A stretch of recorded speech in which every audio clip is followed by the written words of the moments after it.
Well, good morning and welcome to Focus Today. I'm Steve Johnson, and one of the goals that we have here at theDove, you may have heard us say this before, is to kind of train up the next generation of those people working in the media, whether it's radio, social media, TV, whatever it might be, so that they can have an influence in the world around us. It's also the goal of an organization called MediaLight. Chuck Quinley is ahead of that, and our own Perry Atkinson had a chance to talk to him a little bit about what they're doing based out of Thailand. Well, today's a very, very special day on Focus Today because sitting in the studio with me is a friend that I love dearly, and I've come to appreciate him as a person and especially the work that God has called him to do in Thailand, of all places. And he heads up a ministry called MediaLight. Chuck Quinley's today. Chuck, good to see you, man. Always great to be with you, man. You are a special guy. So, MediaLight in Thailand, you've been there how long? I've been in Asia since 1990. Wow. Raised our family there. Yeah, and God called you there as a missionary years ago, and been involved in Bible schools and radios, and now teaching media. Yeah, actually we were church planners, and I was a seminary professor and then president. We did that for about 20 years, and over time I just saw these huge changes taking place. And we have 6 kids, and our baby especially, she picked up every word of every song.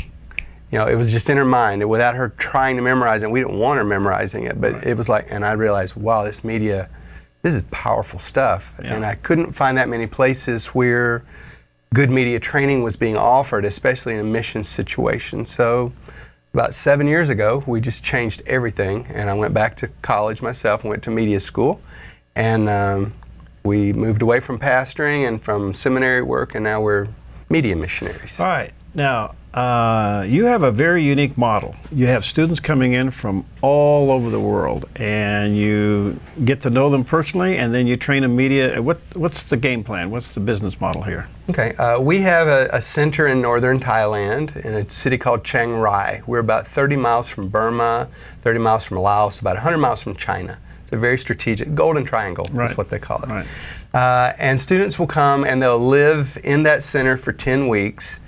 And we deal with spirituality, discipleship, leadership, personal life management, and then about half of our energy goes to professional media training. We work 6 days a week, and we do that for 10 weeks. So over 10 weeks, you get as many hours as if you'd gone to university for 18 hours of classes for an entire year.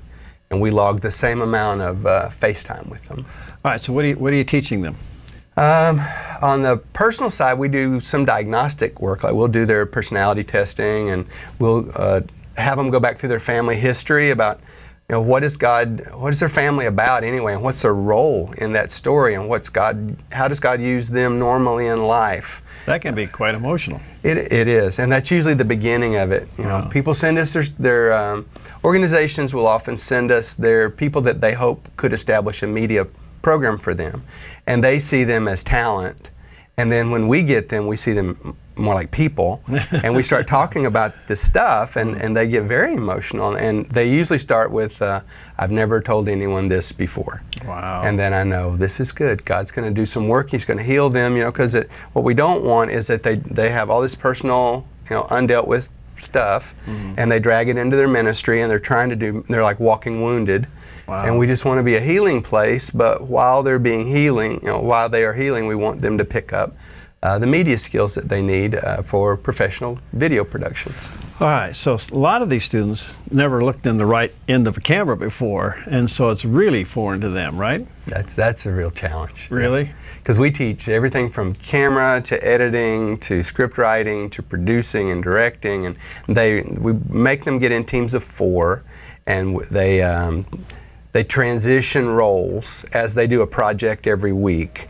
And mainly it's learn by doing, and the bigger issue is not whether they've ever done this, it's whether they speak English. Because we have them from so many countries that we can't teach in their languages, because we don't have a specific school for each nation. We just have to have one. Yeah. And that's usually the battle, is because about a third of our students will come and their language is really not there. And you've had quite a variety. You've had them from Russia and South Africa. Where? Yeah, Ethiopia. We have Kazakhstan this time. It's the first time we have a student that we have to black out his his Really? identity at school Really? for anything that we publish. But yeah, we've had them in pretty much every Asian nation, Mongolia, but the farthest was probably, we had one from Sweden and one from Ethiopia. Wow. I don't even know how they hear about it. So your goal is to teach the media, and in teaching the media, what do you want them to do with this knowledge? What's your overall missionary heart wanting them to do with this knowledge? They come to us because they already have it in their heart, and they want to be, they don't know what it is, but they know that we have to use media better. The way I feel about it is, the world's language has shifted.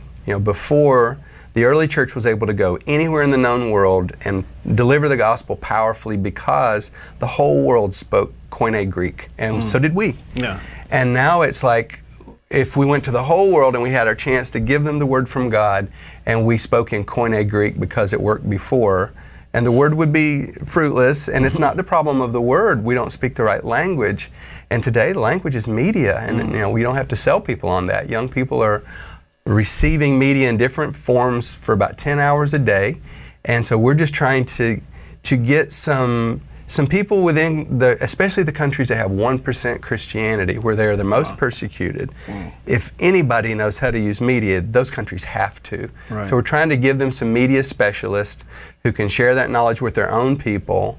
And as often happens with students, you want to be a teacher. After you've had a teacher that you love, Yeah. you decide you want to be a teacher too. So we're happy with that. They go home and they say, we want to have our own MediaLight, in our country, and we want to set up our own media team. So that's our dream, is that they will set up media organizations in their own country and start producing gospel content. Part of this is, and you and I have discovered this because we've walked together on this road, the impact of video. I mean, everything is video. Facebook is video. Twitter's not, but you kind of wonder when it's going to happen. I guess they can, YouTube, our websites, everything's video. So that is the tool of the day, isn't it? And when you teach someone to produce video at a high level, you've just taught them to do radio. You've taught them, because it's got audio, it's got photography, it's got writing, and a whole lot of teamwork. So we feel like, the video skill is the one that it just grabs your heart, and it's amazing what you can do in 1 minute. And that's what we're trying to teach them, is short videos that can go on mobile devices, because that's a game changer. And like, there's a new iPhone that they're developing for China, the rumors are, that's like more like the $200 plastic, not metal iPhone. And Asia already has these things. They have their own version at a very low price. So a lot of Asians have the handheld devices, and we're trying to make the media for it. You worked a lot in the Philippines, and I think it was Manila that, was it 21 million? What's the population? About 13 million. Oh, 13 and they gain another million every day with traffic when it surges 13 million. But you have the average age is 21. I think that's what I was thinking. And it's the high-tech messaging city in the world. So that probably gave you an idea of what's going on with young people. It was. I'm living in a whole society for 18 years in the Philippines where the average age is 21, like you said. Yeah. And it changes everything, because everyone you know is a kid, Yeah. and they're all just so wired. And you see this, actually Nokia rolled out texting in the Philippines years before it went to other countries to give them a chance to try it, and they did. They really took to it. Are you sensing a hunger for truth? In other words, we know that God has given you and even us here at the Dove the tool of media to reach people. Is it working? Is it reaching who we want it to reach? I think it depends on how skillfully. This is the thing where the hobbyist, there's a big divide between a hobbyist and a trained professional. Right. And when you start making, honestly, I've done doctoral level research, and making video is the hardest thing I've ever done in my life. The academic world was challenging, but nothing like this. And because you have to add the art to it, and the subtlety, and the pulling by their heart toward you, and you can communicate so many things without preaching it straight at them, just by it's just in the video, you know how it goes, and you can change their value system. You can tap into the deepest emotions in their heart. So we are what you're doing. What we're trying to do is tell stories through video. Now you're using audio to augment that, but the bottom line, what the old saying is, a picture's worth 1,000 words, and that's how it's being used. Where do you see all this going? I mean, the technology out there is mind-boggling. You know, we launched on Roku, and we're still trying to handle the response to that. I mean, it's a whole new level of communicating. Barriers to entry have just fallen. Before you had to have millions of dollars, big money for everything, and now it's like free apps. It's all, I mean, an iPhone, you can do amazing work just with an iPhone with the right lighting, but so now it's, if everyone's a producer, most of what we produce is really not high quality. So it's those people that really learn the craft and learn the language. Basically, it's a language, the language of media. People are going to listen to them because theirs are going to stand out, whether it's on a cell phone or, you know, or on the big screen. All right. So the website people want to get in touch with you and correspond with you is what? MediaLightAsia.com. MediaLightAsia.com. Jot that down and check it out. You have some of your videos on there, don't you? Yeah. So you can get a rough idea. And the course is 10 weeks. They have to find their own support to come. Yeah. So you got to kind of figure out how to do that. But it's 10 weeks of life-changing, and Shanghai's a hoot. we take 2 students from America every year. So there are openings for American students because we feel like that's a good mix to have some people from outside of Asia. Most of our students are from... Back to the language thing, more and more Asians want to learn English, right? I mean, I noticed that when we've been there. We were with you in Shanghai, but you know, down in Singapore and everybody, it seems like that's the language they want to learn. So China will soon have more English speakers than any country in the world. I mean, they're headed that way. Really? They are so and they are like, they have these events where there's a stadium full of young people screaming out things in English, and they're just like, they love English. They are learning it. All right, so that's no longer the barrier, is it? Most university education around the world is done with English. It's MediaLight in our first segment here on Focus Today. I'll tell you what, we've got a terrific 2 segments coming up next.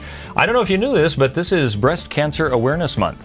And you might have some questions about that, and we have somebody who can help answer whatever you might have. So get ready with your questions, whatever they might be related to all of that. Nisha Jackson with Ventana Wellness with us on our next segment of Focus Today. Hi, I'm Paulina, and I work at theDove TV.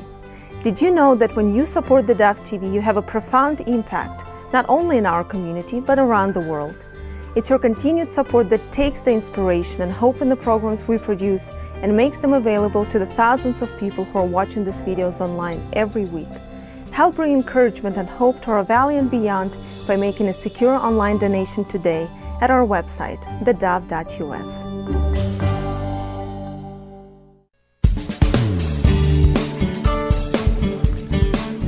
Well, good morning and welcome to Focus Today as we continue on with our program. Joining us is Nisha Jackson. Good to have you here. Thank you. It's nice to be here. It's been a long time since I've been able to sit and talk to you about some of these medical aspects of things. I know. Of course, Nisha from Ventana Wellness, you'll have heard her and seen her many times. If you're new to the show, you'll want to tune in and think about the aspect of the trends that you're seeing maybe with breast cancer, maybe an instance that you have concerns with yourself or with those who you know about it, because this is the time to kind of be aware of all that. And we see a lot of awareness going on, whether it's a barista and they're all wearing pink, you know, that kind of thing, or football players. Right. I think they, recently donned all of that. A lot of attention. So we know that there is a problem, but you know what? Let's get back a little bit to back to the basics of it all.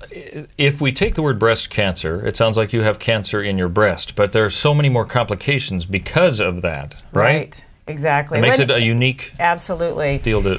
You know, I'm glad we have a lot of awareness about breast cancer and how the incidence of breast cancer is increasing over time. I'm really happy about that, and I love the little pink ribbons. I wear them myself. My favorite one, by the way, was breast cancer, or coffee for breast cancer.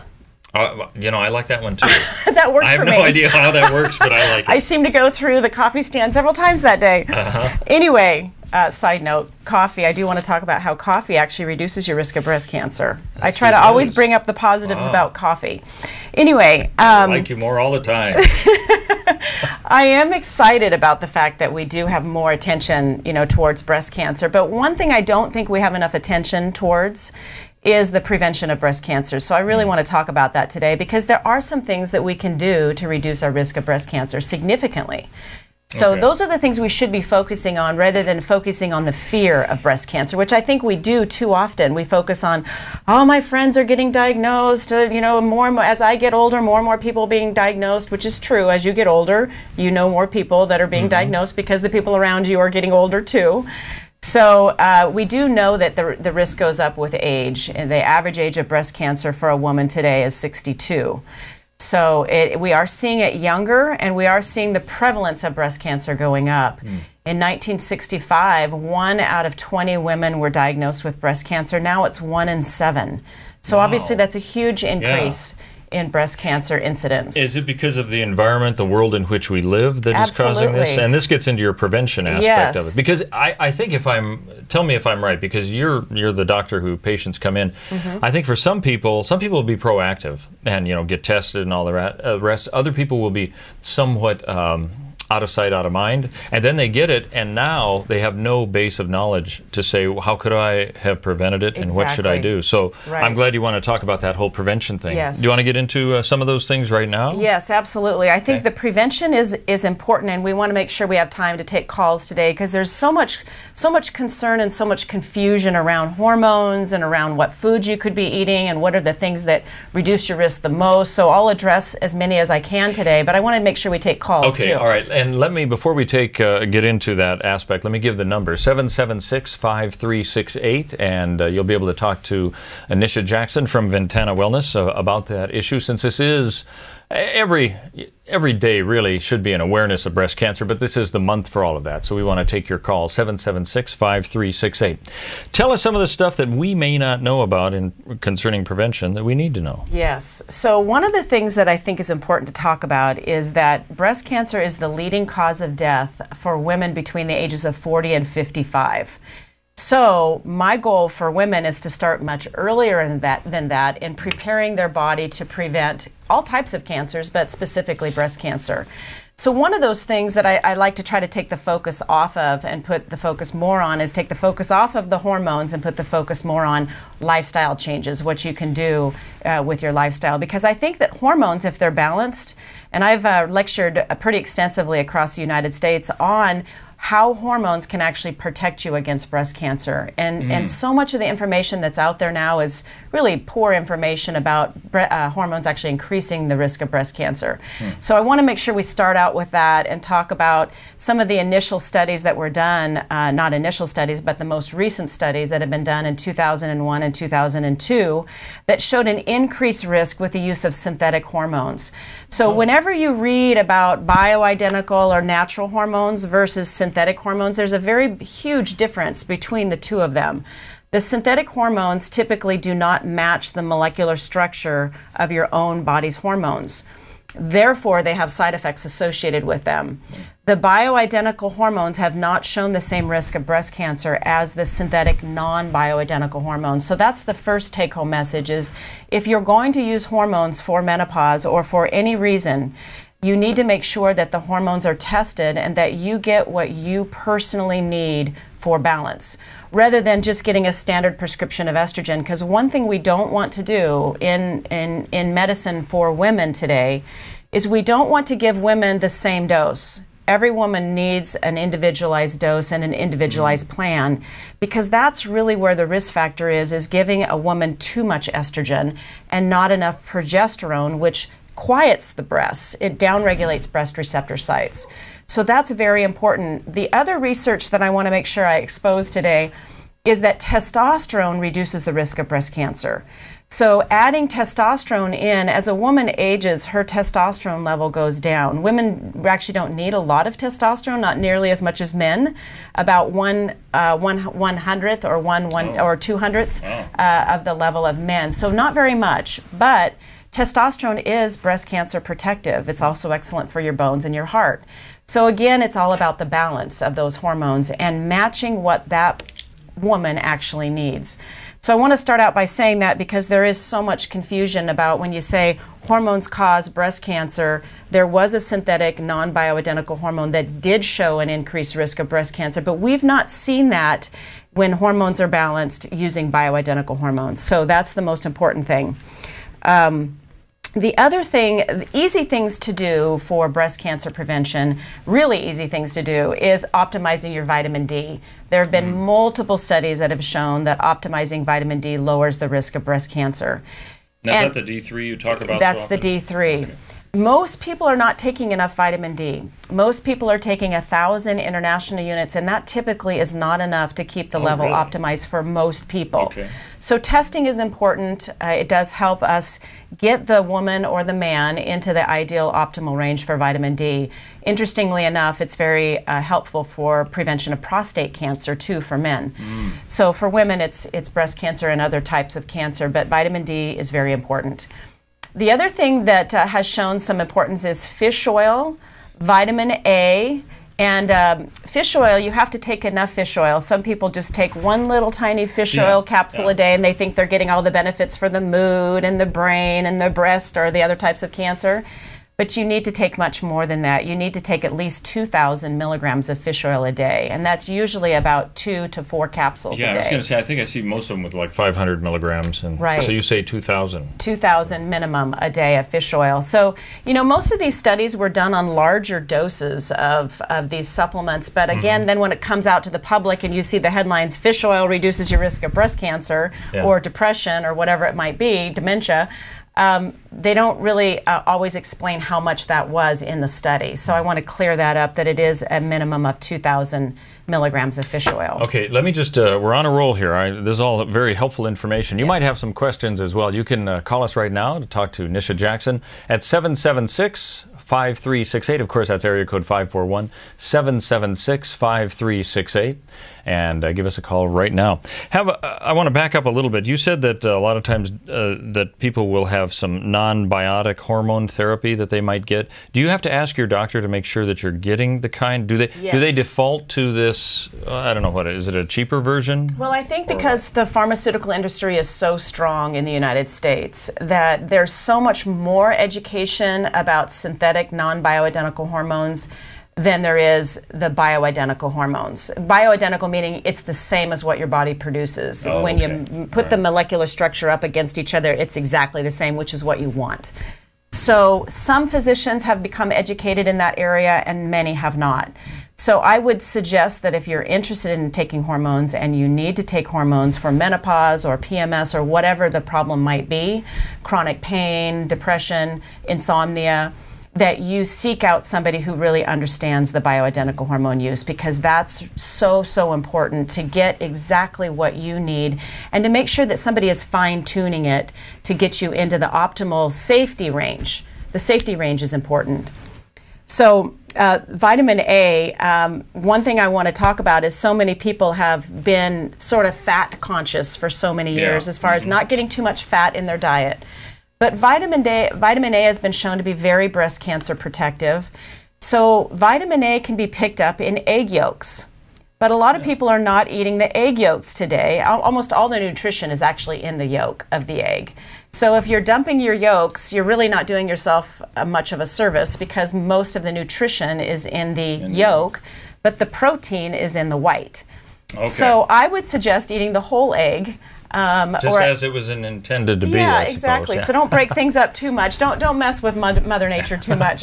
So the yolk has a lot of vitamin A, and so does the organ meats too. So even red meats have a substantial amount of vitamin A, and that's very important. All right. We're talking with, of course, from Ventana Wellness, Nisha Jackson. We've just kind of touched on the very beginning stages of breast cancer and awareness and all that. We're going to be talking more about the prevention aspect and physical activity. What role does that play? We'd like to have your calls too. If you've got some questions, something that might have been kind of gnawing at you, let us know. 776-5368, 776-5368. We'll be back with more with Nisha from Ventana Wellness on Focus Today.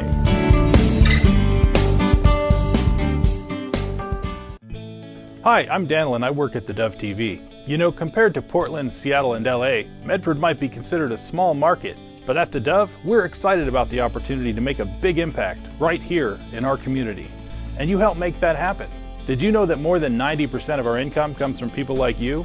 You can help us now by making a secure online donation at our website, thedove.us, or by phoning 541-776-5368.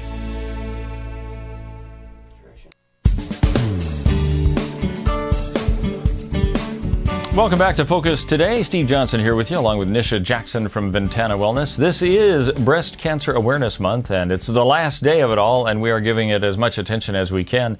If you have some questions, we'd like to take your call at 776-5368. Nisha, one of the things that you were talking about has to do with exercise reducing breast cancer. Now, I think generally speaking, we'd all say exercise is a good thing, but you're seeing a direct correlation with that? Yes, there's been actually several studies that have shown a reduced incidence of breast cancer with exercise, but one of the most interesting studies actually showed a 38% reduction in breast cancer risk when women walked up to an hour a day. And what a great thing for your mind and your soul and your spirit to be able to get out and enjoy nature and walk. So walking has so many benefits. Even people in chronic pain actually have found a reduction in pain by walking.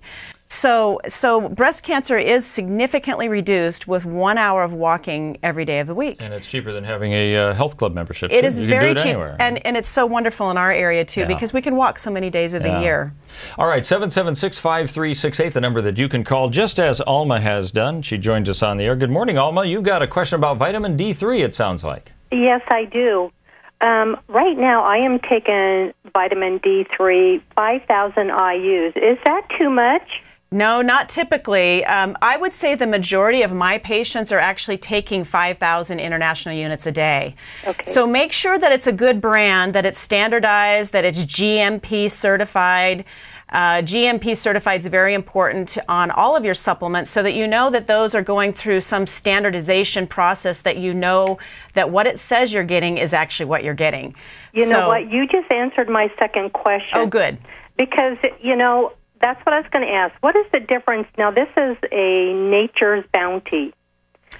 Right. And well, yeah, there's so many different types of supplements out there. And honestly, many of them, I don't know if they're good supplements or they're working or the person's able to absorb them until I actually test them in the office. Oh, I see. So, and I will say over the last couple of years, I've seen more and more people coming in that are using D3 that's not working for them at all. Oh, so wow. it's worth doing a test after you've been on it for 3 to 4 months. You need to be on it for a while because vitamin D is actually accumulative over time. So you have to be on it for a while before you can be tested. But I think it's a good idea to be tested just to make sure that that particular brand is not only a good brand and working for you, but that you're absorbing that particular vitamin D. Well, and you know, that's actually what my doctor said too, because I've mentioned different herbs and vitamins, stuff like that, and he has said the same thing. You have to be tested to make sure it is good. You don't know if you're getting something. It may have, you know, be promoted by him or anybody else, but you don't know. We don't really know what we're getting when we buy it. Yes, absolutely.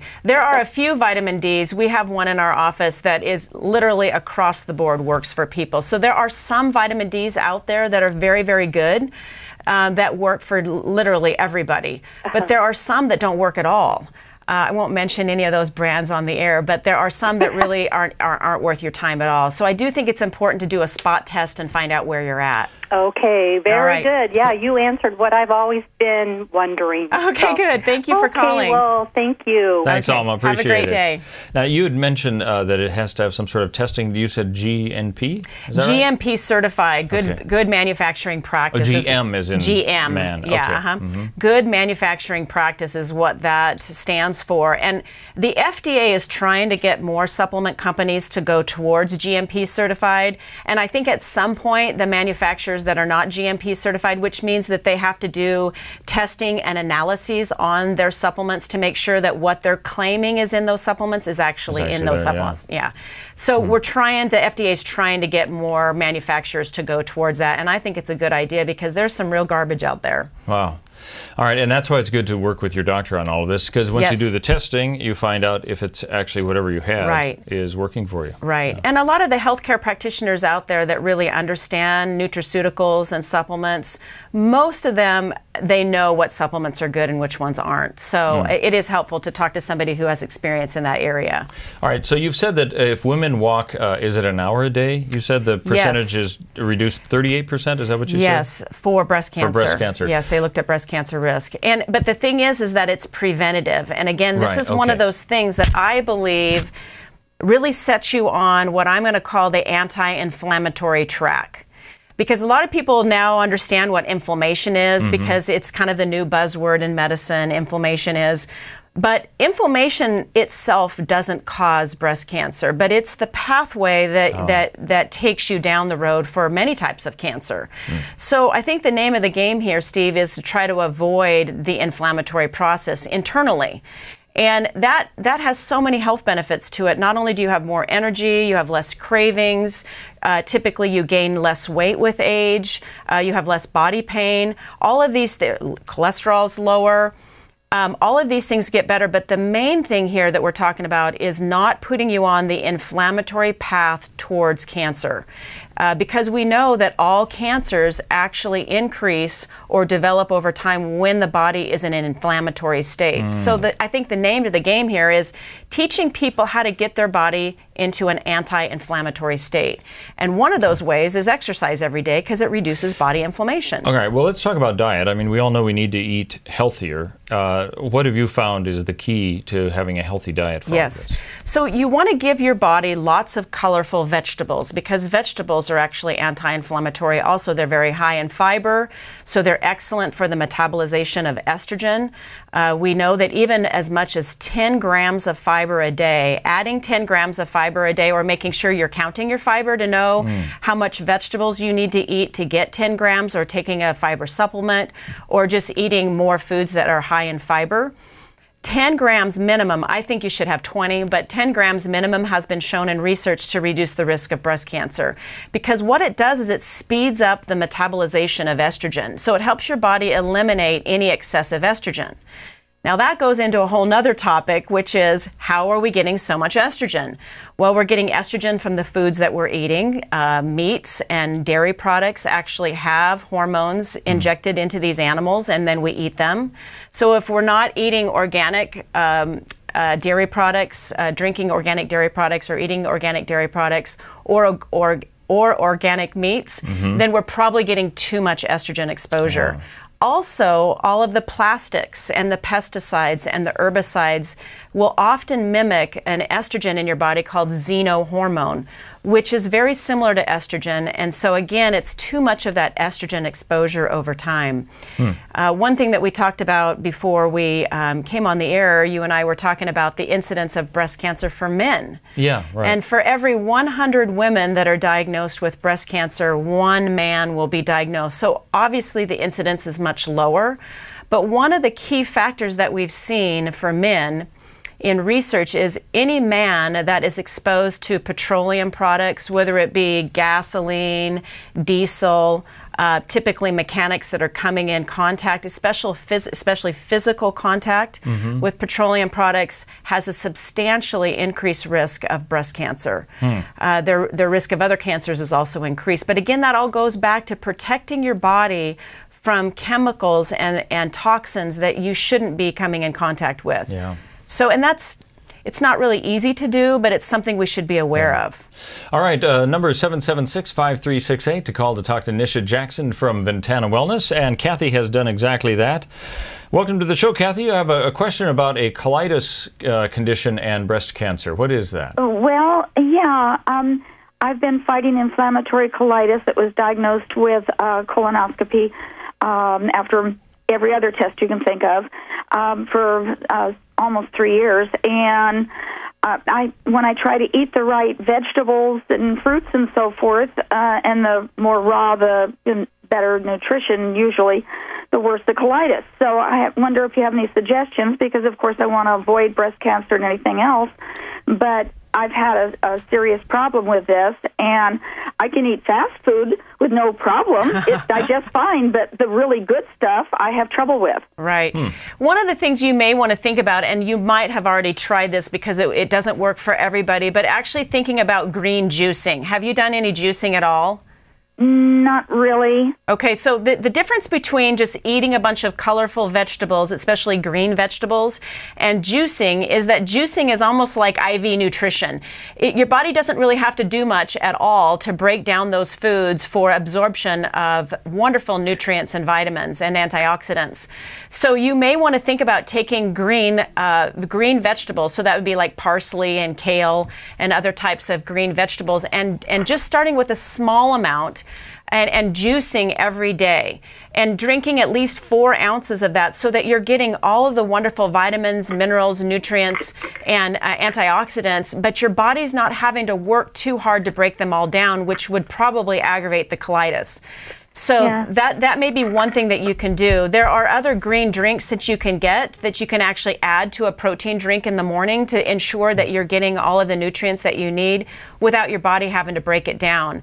The unfortunate thing about junk food is that it supplies really nothing from a nutrient value to you. Right, so, but I digest that just fine. And that's adding to the inflammation. So ultimately, while you think that it's helping you from a digestion standpoint, ultimately it causes more inflammation and is further setting your disease process on the fast track. So we don't really want you to do that. We want you to have the nutrition that you need. The other thing that you may want to think about, which is just a side note, is making sure that you're getting some live probiotics. Oh, yeah, I've been doing that for quite a while. Okay, good. And a large quantity in the many, many billions. Good. And I'm drinking very, very pure, high-potency aloe. Excellent. And everything we can think of. I haven't tried juicing, but I've tried everything else. Right. So you may, for your main meals, have to stick with more bland foods, but sticking with organic foods, high-fiber grains instead of the low-fiber fast food grains. And I would probably reduce the grains in your diet. We actually need less grain the older that we get, less breads. Our body is not able to digest it. And that's one thing I actually wanted to mention to our listeners today, too, is that high insulin levels, which comes from inflammation and comes from sugar and flour type foods and alcohol, actually increases your risk of breast cancer. So staying on those low inflammatory, low sugar, low flour foods, which is what I keep saying, seems like every show, reduces your risk of breast cancer also. All right. Oh, thank Kathy. you. Thank you. Have a great day.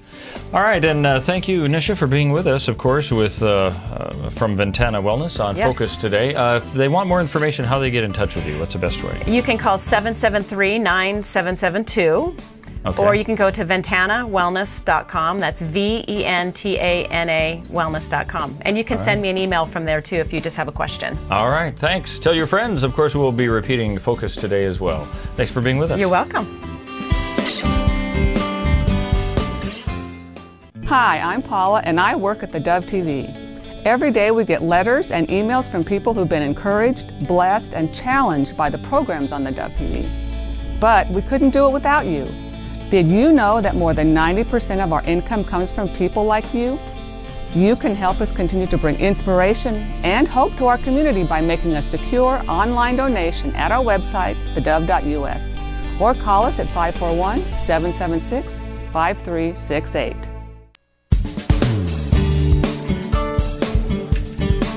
Well, welcome back to Focus Today. Steve Johnson here with you, and we've got a guest who I'm hoping and I'm expecting, and I think he will be able to put things in perspective, because we've got a whole lot of stuff going on in Washington right now. And the guy that we want to talk to about all of that is Michael Connelly. He's been with us before. He's the Executive Director for the United States Justice Foundation. Michael, thanks for being with us. Thank you for having me. Could you just give us a brief overview of what your Justice Foundation does? What's the role? 5 years, we've been handling cases involving constitutional issues for Americans. These involve all of the things from the First Amendment to the Second Amendment, Fourth, 10th, you name it. We deal with balance of powers issues when the government is overstepping its bounds. And so we have a number of lawsuits going on right now. One is a big one we've been working on for the past 2 weeks, and that involves veterans losing their Second Amendment rights. The VA is just taking it away from them. And so we do all of this for free. We don't charge our clients anything, certainly don't charge the veterans anything. We raise money independently. and we file briefs in the Supreme Court. We handle cases at the trial level. And we do what we need to do to try to protect Americans. All right, let's talk a little bit about the one that you mentioned, the veterans losing their Second Amendment rights. Give us a little bit of a backstory. What's the issue there and how you're involved in that? Well, actually, I broke the story on my blog about 6 or 8 months ago, and I found out that I got copies of letters that veterans were receiving from the VA saying that because of their physical or mental disabilities, they were going to be declared incompetent to handle their own financial affairs, and a fiduciary was going to be appointed to represent them. Now, the fiduciary program has been around for a while. It was designed for elderly veterans who might be suffering from dementia and couldn't handle their affairs. Now the VA has expanded that to include minor PTSD, veterans who may have said at some point that they're depressed because of the loss of a friend in Afghanistan or Iraq, or anything, even veterans having their spouses pay family bills. Then the letter goes on to say, once we declare you incompetent, we are going to instruct you that you can never own, possess, purchase, or transport a firearm or ammunition. If you do, you're guilty of a felony. We have 159,000 veterans right now on the list, the NICS list, the NICS list. That means that they cannot legally purchase a firearm in this country. And 99% of them don't belong there. They have never been adjudicated to be mentally ill, to be a danger to themselves or others. None of them have been convicted of any crimes. And the horror stories just keep rolling in. We sued the VA, try to get more information. They've been stonewalling us, but we managed to get some information, and it's very damaging to the VA and to the FBI. And now we're going to file suit on behalf of these veterans because this just has to stop. Why is it that the VA is even making this an issue? This seems to be a little bit of ways away, in fact, in the opposite direction, isn't it, of what their mandate is? Exactly. And we're getting all kinds of information from inside the VA that this has come down from the Obama administration. The idea is that they want to disarm the American veterans as much as possible because there are 21 million of us out there. I'm a U.S. Army veteran. I have a son currently in Afghanistan on combat tour number 7. I have another son who's a Black Hawk pilot. We're all took the same oath of office to protect and defend the Constitution of the United States against all enemies, foreign and domestic. And here we have a president of the United States who ignores the Constitution, violates it on a daily basis. And of course, one of the first things that dictators do, or would-be dictators, is they try to disarm the population, and they start with the veterans. And we think that's what's happening. Now, of course, the hearings that we've had recently in Washington, D.C., showing a very poor light on the Obamacare, I'd say the whole thing, not just the website, but so much of the lack of planning and all the rest. Are you involved at all in the backstory of some of these issues going on, since it does involve the president? Oh, absolutely. I originally wrote an article back in 2009 on the first Obamacare bill, 3,200 article, or Bill 3,200, 1,100 pages long. I read the whole thing. I said then that it was not only unconstitutional, but was going to cause all kinds of problems. It was not about health care at all. It was about the takeover of our economy, and rationing health care was going to occur. All of this has started to happen. We're involved with the United States Justice Foundation in 5 lawsuits right now. 4 of them involve the HHS mandate on religious institutions or businesses owned by religious families who don't want to provide free contraception and don't want to provide abortion services to their employees because it violates their religious principles. We filed briefs in 4 courts of appeals in 4 different cases, and we're getting involved now in the case by the Pacific Legal Foundation that says since the Supreme Court ruled that the penalty for individual mandate violations is a tax and not a penalty, that the whole bill is unconstitutional, the whole law is unconstitutional, because all revenue bills, according to the Constitution, all tax bills must originate in the House of Representatives. The final version of Obamacare originated in the Senate, and we think that may take it down ultimately. Oh, well, that's interesting. Well, let me ask you this. We know that Washington works on one track, and supposedly a lot of the Obamacare provisions are to be enacted early next year, and you have these court issues. Sometimes those go more slowly. Are you optimistic at all that the briefs that you filed will be heard anytime soon? I think in some of the Court of Appeals cases they will be. In fact, we've actually won in 1 Court of Appeals already, and so that's going to be going to the Supreme Court. But like you say, it takes time. So ultimately, the Supreme Court is going to have to hear this. My concern is that while we need to do this and have to do this, that a lot of damage is being done. And we can see the damage on TV every day. We can see the people losing their policies. We can see what's happening, the promises that were made by Obama. And there may be other lawsuits that we get involved in involving some of these people who are all of a sudden finding out they can't keep their insurance that they like.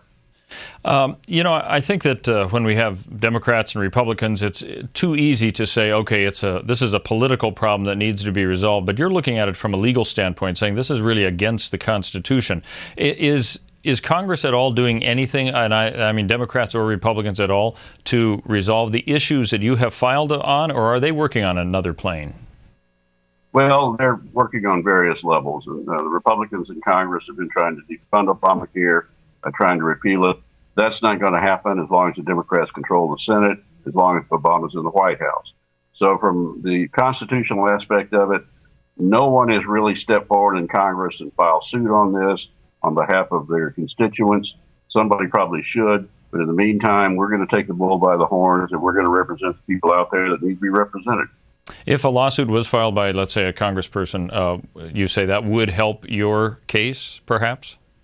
I think so, because I think that members of Congress would have standing on behalf of their constituents to raise some of the issues that we may have trouble raising, because you need specific plaintiffs with specific grievances. And in the case of a congressman, they can say, look, this bill, this law has taken away my right to represent my constituents. Because there's so many things in that law that basically turned over to the executive branch, to the president, immense power, which Congress didn't have to give in the first place, but which takes away the ability of Congress to oversee. There are 138 agencies in that law. None of them are overseen by the Congress. That is a violation of the Constitution, and that's where a member of Congress ought to step forward and say, look, you're taking away my constitutional obligation to represent my constituents. I realize this is speculation, but hey, people do it in Washington and all the time. If Obamacare continues on the track that it's on now, what is, and I would assume that you're saying it would damage our country, describe what you think would take place in the United States. Well, I think you're going to have, not insurrection as far as going into the streets, but I think the voters are going to rise up next year. And I think they're going to take down a lot of these people who voted for this and continue to defend it. Because as I said, we were told that it would increase jobs in the healthcare market. In fact, 41,000 healthcare workers have been laid off this year alone. It would allow people to keep their insurance. They can't keep their insurance. Those that are being put on these changes are finding out they can't afford the prices that they're going to have to pay. Young people are not signing up. I think the fallout is going to be tremendous. I think it's going to could cause a virtual collapse of 1/6 of the U.S. economy. And I think people are going to react to that. Now, you're, of course, in the trenches with all of this. I think a lot of people are, all of a sudden the reality comes to them if they get a note that says, hey, we're canceling your health care policy, Acme Insurance or whatever it might be, because we don't fall within the guidelines of Obamacare. Is this the wake-up call that it takes for the average American to understand we've got a problem that needs to be fixed? I think so. I think the Americans are waking up. I know that followers on my blog, because I write about this and other constitutional issues, it's not just this issue. It's the Second Amendment issue. It's the idea that Obama continually violates his oath of office, the same one I took to protect and defend the Constitution of the United States against all enemies, foreign and domestic, which, by the way, is a criminal offense under federal law. If you take that oath and do something to denigrate the Constitution or destroy it. And I wrote an article on impeachable offenses about a year ago, and it was posted on a number of blog sites or websites. One of them has reported 25 million hits on that. So we're making an impact. People are starting to wake up.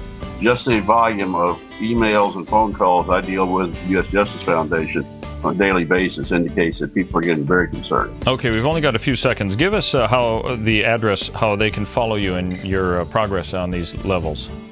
Go to USJF, that's the United States Justice Foundation, USJF.net. And you can read about what we're doing. Okay. Great. Thank you, Michael Connelly, the Executive Director for the United States Justice Foundation. Thanks for being with us. Hi, I'm Jim, and I work at theDove TV. Every weekday between 6 and 8 a.m., our award-winning news and sports team bring you the best morning show around. It's live, it's honest, and it's a whole lot of fun. And you help make it happen.